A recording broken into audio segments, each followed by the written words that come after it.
We remain steadfast in our commitment in delivering local news that matters. Stories that inspire. Enriching the lives of Filipinos in the Philippines and across the globe. This is your GMA Regional TV. Buong puso para sa Pilipino. Kini ang GMA Regional TV Live. Good morning mga kapuso ug welcome sa GMA Regional TV Live. Midweek na usab, Miyerkules na usab paspas ang dagan sa atoang panahon ug diri sa GMA Regional TV Live kanunay kitang updated sa mga labas ug mga dagkong balita. Good morning, partner Nick. Good partner Mai, ug good morning sa atong tanan nga mga kapuso nga nagtan-aw bisan asang dapit sa ilang trabahoan ba sa eskwelahan o sa panimay dinhi sa Central ug diha sa Eastern Visayas maadjong adlaw ug maupayhan aga hainyo tanan dida. Tutok lang mga kapuso kay daghan kay mig dalit kaninyo karong buntaga. Sama na lang partner Mai sa atong pangumusta. Morning kumustahan sa sikat nga kapuso singer. Pangpakuan ni ato ani break the ice, so, di ba? Kay mga bugat kayo atong mga balita nasa tay mga pangpa-light. So atong paminawon unya ug atong mas ila-ilahon pa ang ato ang guest this morning. Ug ni kanta may dalit mo siya awit alas sa mga kapuso. May Asia's romantic balladeer. Okay, busa mga kapuso, ayaw gyud pagbuhi kay ato siyang mahinabi later on. Ug karon sugdan na nato ang morning newscast ug ania na ang mga nagunang balita.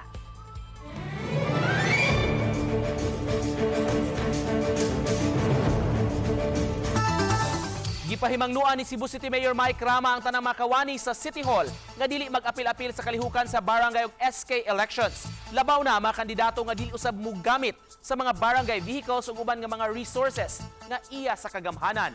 Dako matud pa kini og kalapasan sa lagda sa eleksyon. Samtang gimando niya sa kapulisan nga magpabiling magpatunga, way dapigan ug ipatigbabaw ang kahapsay ug kalinaw sa umaabot nga piniliay. I will never allow any city hall being utilized and any barangay vehicle being used because I would be able to get feedback after. And yamingon sila makikuman ako, violator sila.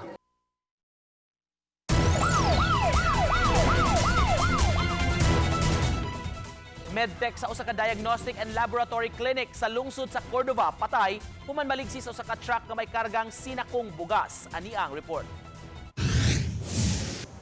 Hangtod karon, di pa makatuo kini mga medical staff sa usa ka diagnostic and laboratory clinic sa lungsod sa Cordova nga wala na ang ilang kauban nga si Adrian Avenido Isola. Si Adrian nananghid sa mga kauban nga muuli kadali sa giabangan niyang apartment sa barangay Ibabaw atol sa ilang lunch break apan wa na kini mabalik. Usa ka pasyente ma'am kay diha mo ko ni gawas man ko niya na siya nga ma'am naarbayay na disgrasya nga parihan ninyo uniform.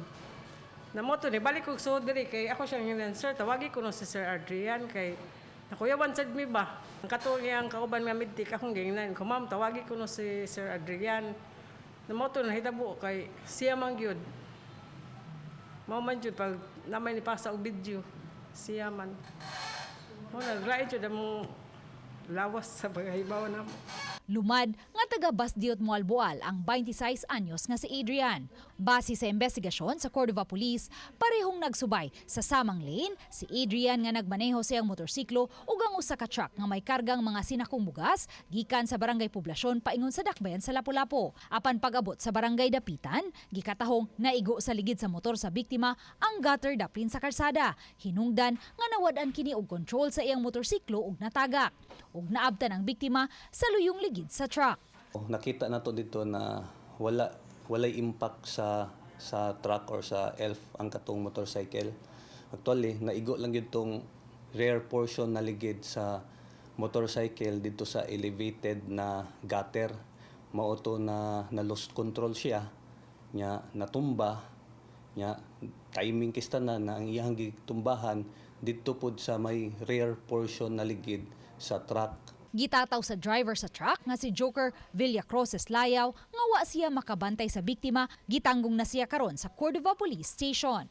Gikatahong misaad hinuon ang agawn sa driver nga siya na ang moabaga sa tanang gastuhan sa pagpahiluna sa patayng lawas sa biktima. Wala lagi kay na may kapal ko kilit. Butang kapal bang kilid. Mga ko ito na mo. Mga kapantay lagi. Kunay mo to.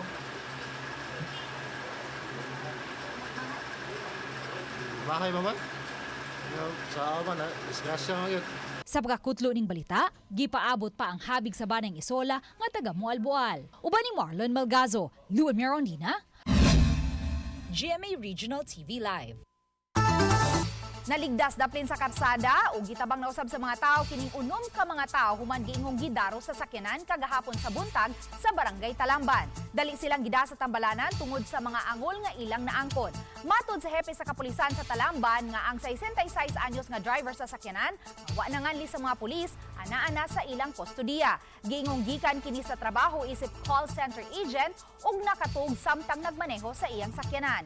Anda matod pa kining moabaga sa gastuhan sa tambalanan sa mga biktima. Adunay pahimangno ang mga otoridad aron malikayan ang disgrasya. Hindi yun, magpaduka-duka, hindi hamakon yun, pundo siya o matulog ka yun or inom ng kape. Patay ang usa ka Nigerian national human gikulata dito sa Mandaue City. Ang mga suspect nga mga langyaw usab gipasakaan na og kaso. Ania ang report. Sabado sa hapon gidala sa Mandaue City Police Station 1 ang usa ka 29 anyos nga Nigerian national. Duha ka mga Chinese nationals ang nagdala kaniya aron i-turn over sa pulis. Base sa pamahayag sa mga Chinese nga midala, nakulatahan kini didto sa trabahoan. Apan kay di na maayo ang kondisyon sa Nigerian, daling gidala sa pampublikong ospital ug nabalhin pa sa pribadong ospital. Didto na kini namatay pagkagabi. According sa witness natin, itong Nigerian national refused to work doon sa trabaho nila, and allegedly again, according sa mga Chinese national, he was suspected of molesting doon sa kasamang Chinese national. Usa ka special investigation task group ang giumol sa kapulisan aron pagpalawom sa investigasyon. Murder o human trafficking ang gisangat kanila. Base usab kini sa pamahayag nga nahipo sa mga nagtrabaho sa maong giingong call center operations sulod sa usa ka townhouse sa Mandaue. Ang kapulisan mihimo og rescue sa mga trabahante kapin napo ka mga tawo sa kustodiya sa PNP. Gisuwayan namo pagkuha sa habig sa mga gi-rescue nga mga langyaw apan wa pa mo issue og statement.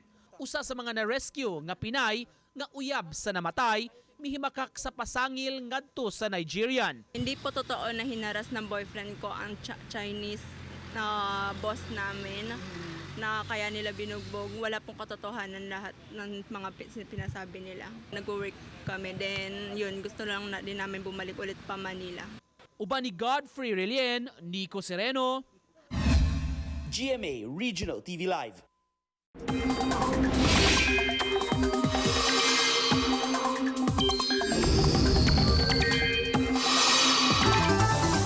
Good news sa atong mga kapuso, makasinati og maayong panahon karong adlaw ang tibok Central ug Eastern Visayas. Apan kun atong basihan ang rainfall forecast sa Metro Weather, makasinati og pag-uwan ang pipila ka mga lugar sa Negros Oriental ug Eastern Samar. Ug unyang hapon ug gabii, uwanon ang pipila ka bahin sa Central ug Eastern Visayas. Matod sa pag-asa, masinati ang mga localized thunderstorms sa Visayas ug Mindanao. Apektado gihapon sa hanging amihan ang Northern Luzon, samtang shear line ang magpasulabi sa Eastern section sa Central Luzon. Malampuson nga naluwas sa kapulisan sa lalawigan sa Bohol ang usa ka 53 anyos nga Chinese businessman. Kisa na biktima matod pa sa kidnap for ransom nga naglambigit sa upat ka mga Chinese nationals ug laing duha ka mga Pinoy. Naglikip kini nilang Hong Tianfu, Deng Ruyu, Wang Li ug Long King. Samtang nadakpan sab ang duha ka mga kaubang Pinoy nga sila si Roberto Jeremy Atienza ug Jonel Olaires taga Manila. Kasamtangan sila nga gitanggong karon sa detention facility sa Bohol PNP. Sa yun ini gibutyag ni Police Colonel Lorenzo Batuan, ang Provincial Director sa Bohol Provincial Police, nga nakadawat sila og kasayuran mahitungod sa nahitabong pagpangdagit. Hinungdan nga nagpahigayon sila og rescue operation. Ang biktima nga usa ka Chinese businessman gikan sa Jiangsu, China, naluwas sa mga otoridad. Mga militanteng pundok o transport groups nagprotesta. Kadungan kini sa laing oil price hike nga gipatuman ng unang protesta ang mga sakop sa grupong Bayan ug Piston. Gipanawagan nila ang konkretong aksyon sa gobyerno sa padayong pagsaka sa presyo sa produktong petrolyo. Sunod-sunod kuno ang aumento sud sa 11 ka semana. Dayon mipatilaw lang og pipila ka semana nga rollback. Karon balik na usab og aumento. Laing issue nga gipanawagan sa grupo ang kabahin sa jeepney modernization. Tri-City protest ang gihimo sa mga militante ug transport groups sa Cebu City, Mandaue ug Lapu-Lapu City. Sunod-sunod nga protesta nga antod dunggon sa kauluhan nato ang mga yung ungo og demanda sa transport sector og dili lang sa transport kundi sa katawan yun. Para nako ang kanang modernization og dili lang hilabtan ang amo ang panginabuhi kaming mga gagmay nga operator, okay ra man na. Ang amo manggod nga kami maligsan manggod mi gyud. Kami manggoy ilahang kung lutoson gud nga mawa. Nya sao naman lang og mawa ang amo ang panginabuhi.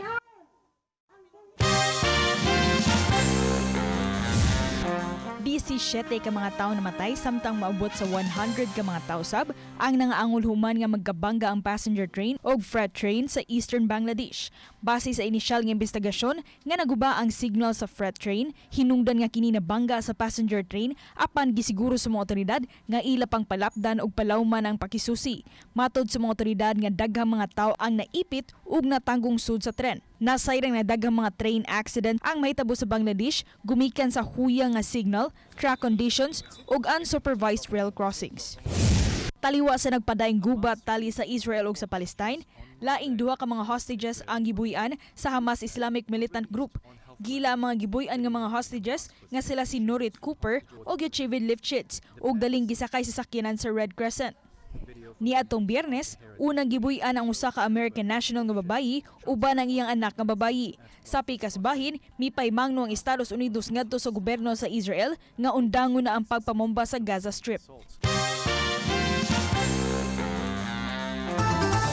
Iridescent clouds nakuhaan sa usa ka netizen sa Gihulngan City sa Negros Oriental. Unsa ba gyud kining gitawag nga iridescent clouds? Sa atong sayran pinaagi ni ining report. Sa video nga kuha ni Jericho Idoliantes ug Benji Tanghiya niadtong milabay Huwebes, makita ang daw usa ka halo nga mabulukon o colorful nga nagpatong sa usa ka bagang dag-om. Milanat ang talan-awon ug dulan sa usa ka oras ug inanay ra usab kining nawa matud ni Benji. Gipasabot ni Ana Dumdum, weather specialist sa Pag-asa Visayas, nga usa ka iridescent clouds ang nakuhaan og video nila ni Jericho ug Benji. Ang iridescent clouds susama og konsepto sa pagkaporma sa mga rainbow o bangaw. Maporma kini sa mga nipis nga matang sa panganod sama sa cirrus clouds nga adunay daghang water droplets nga susama og gidak-on. Ito nga part kay uniform siya. So probably ang the droplets of water there are more uniform. So conducive siya if nay sinag or light from the sun nga from the background or incident ato nga kuan makakita ta sa effect nga more siya halo or murag rainbow like nga murag ring on top of that cloud. Uban ni Marlon Malgazo, Luan Merondina, GMA Regional TV Live.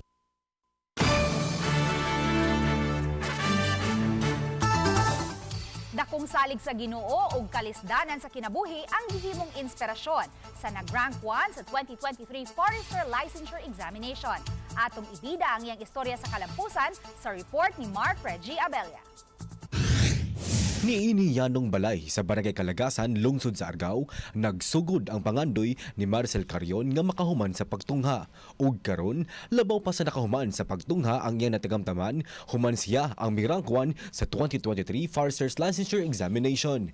Si Maricel nga usa ka scholar sa Cebu Technological University Argao Campus nakakuha og 92.45% passing rate. Emosyonal siyang misaysay sa mga hagit sa kinabuhi nga miligon usab sa iyang pagkatawo. Labang ni Lord kay man ako sa mindset nga mundang na kuti. Man ka kuya man sila nga ayaw dai sayang kahit mo. Throughout sir nga ana nampo ko mga dahang mga classmates nga grabe ka supportive. Nako sa mga darkness na ko lagi sila pwede mo makuyog sa dako. Like, sila mo'y nahimo na kong marag strength nga, mupadayon jud kay. Lisod jud kay, break that rate agad ako. Pag-angkon niya nga adunay mga panahon nga nawagtangan siya og paglaom, ilabi na nga nawad-an og trabaho ang iyang amahan isip usa ka minero human maaksidente sa nilabahing tuig. Apan ang iyang inahan kinsa na narabaho usab isip usa ka utility worker sa barangay ang midasig kaniya sa pagpadayon sa pagtungha. Butang nga iyang gipasalamatan. Kani nga akong board exam, Lord, ay offer ni nila di ba maggipapa para sa akong pamilya, then para po sa akong department, and also sa eskwelahan ako kung asa ko nakalampos. Ang istorya sa kalampusan ni Maricel nagpahinumdum kanato nga layo pa ta, apan layo na ta sa atong nagian aron makabot ang tagsa-tagsa ka mga pangandoy. Basta bawnan lang og hugot nga pagtuo sa Ginoo og sa kaugalingon og palibutan usab og ligong support system nga andam moaga kanimo paingon sa kalampusan. Kauban si Clans Gabutin, Mark Regia Abella. GMA Regional TV Live.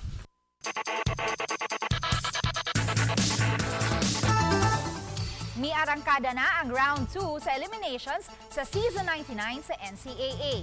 Pulbahinam ang duwa tali sa LPU Pirates ug JRU Heavy Bombers nga parehong nagpanikad. Sa habig sa JRU, buot untang mapadayon ang ilang sunod-sunod nga kadaugan. Samtang ang LPU naninguhag kadaugan human sa sunod-sunod nga pildi sa mga miaging games. Ato sa first quarter, nagkadugo pa ang ilong ni Simon Piñafel sa LPU human maigo ni JL De Los Santos sa JRU. Sa halftime, naglabaw og usa ka puntos ang LPU sa 54-53. Ang sikit kayong duwa misangpot sa overtime. Sa moabot 30 seconds sa di pa mahuman ang duwa, usa ka 3 puntos gikan kang Enoch Valez sa LPU ang misilyo sa ilang kadaugan. Natapos ang duwa sa score nga 99 sa LPU ug 96 sa JRU.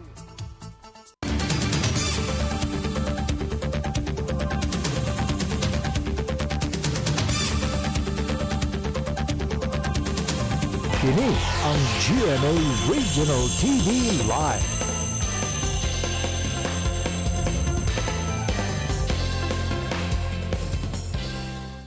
Kini ang GMA Regional TV Live.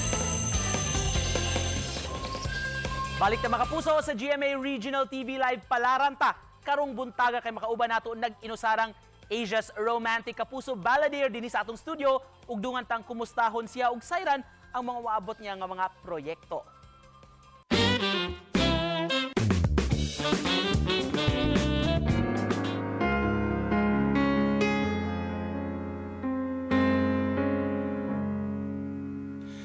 No one ever saw me like you do.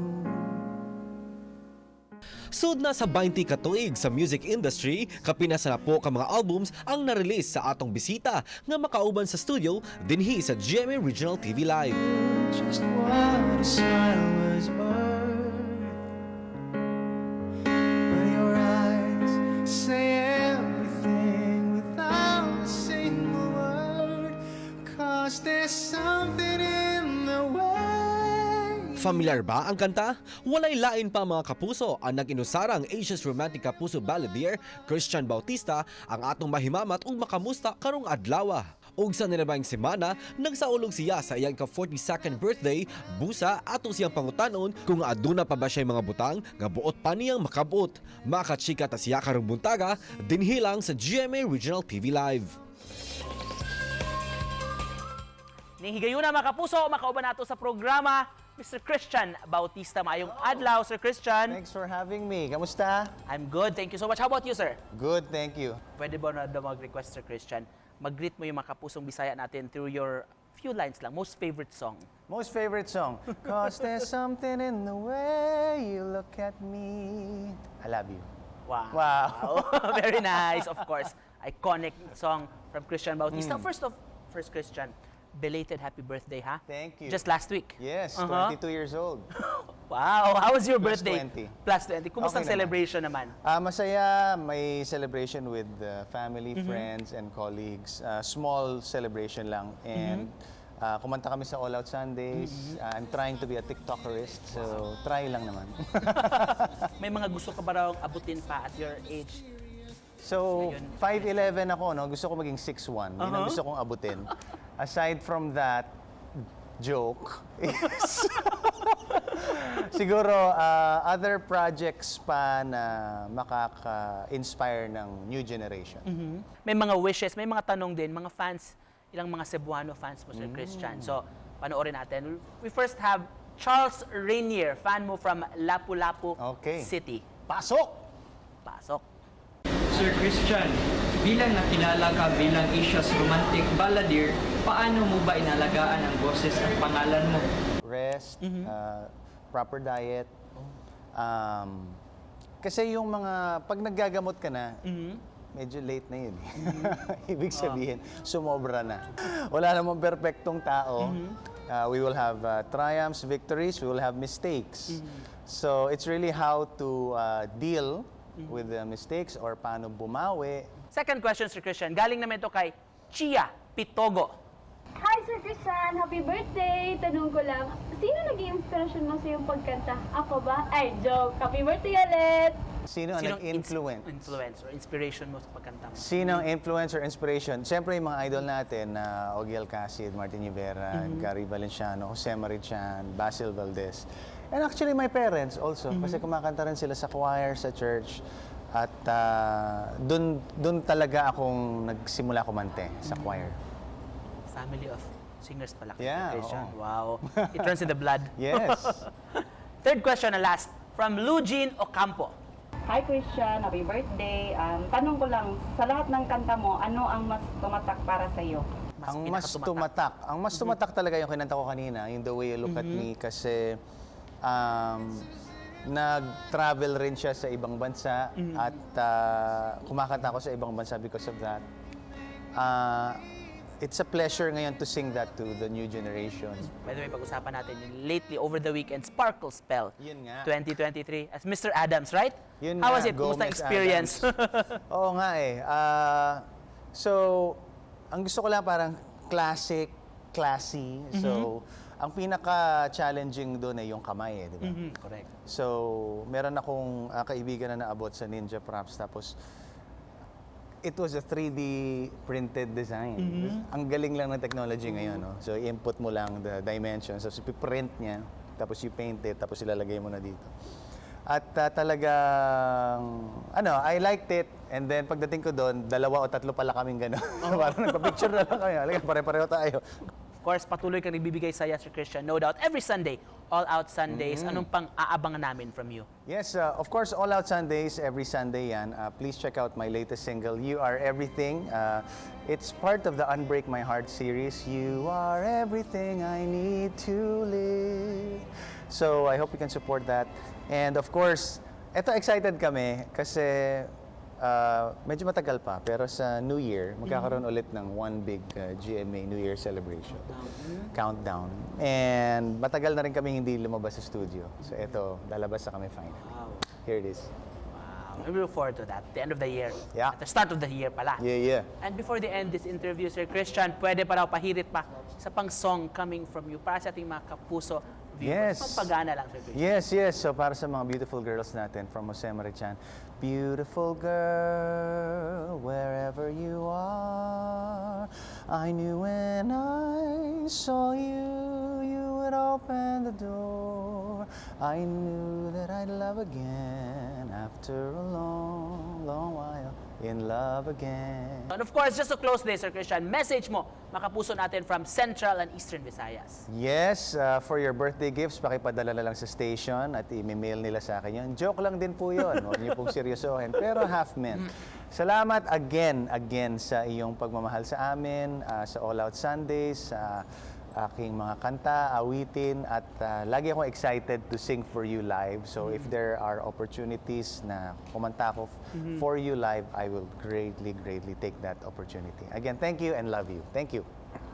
And before we answer, Christian, we have this tradition dito sa mga kapuso artists na ini-invite namin. Sila yung mag-cue sa commercial gaps sa show natin. So, in Bisaya. So, can we ask you to please do the honors? May prompter naman, Sir Christian. Okay, here we go. In 5, 4, 3, 2. Mabalik pa ang GMA Regional TV Live. Kini ang GMA Regional TV Live.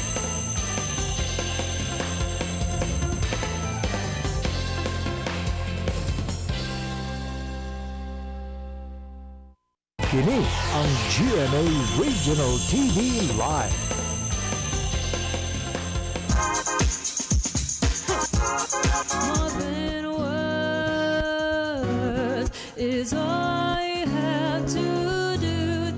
More than words ug more than 3 million views na ang duet sa real-life couple nga sila Asia's Limited star Julian San Jose ug River Cruz. Sa post ni River Cruz sa social media niadtong October 19, dayag ang ilang on-screen chemistry nilang duha.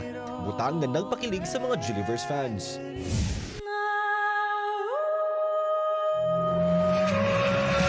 Avisala, gipalaila na ang bagong maghupot sa Brilyante sa Lupa sa gingharian sa Encantadia.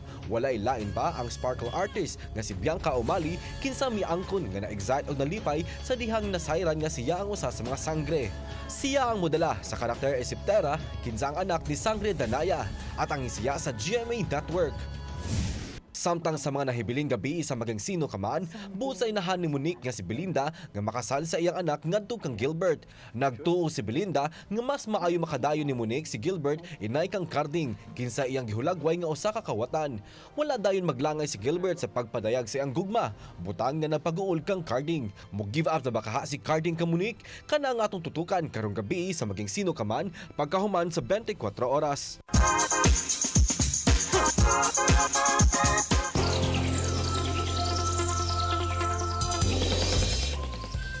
Istorya atong na-feature karong buntaga may morgatandog ko to istorya ni Maricel nag-top 1 sa Forester exam. Ang iyang istorya Nick magpamatuod lang no nga bisan pa man sa unsa mga kalisdanan basta adunay pag-ampo ug pagpugi makabot gyud nimo ang imuhang damgo. Nindot kayo iyang story. Nindot kay hinaut ma-inspire ato mga kabatan-una nagtan-aw diha kani mga niningkamot pa karon may sila edukasyon nga unta nga sila pud maningkamot aron mo lampos. Tinuod ka na. Ug subay niini mga kapuso, aduna kami ikadalit kaninyo gikan ni Theodore Roosevelt, 26th President of the United States. Believe you can and you're halfway there.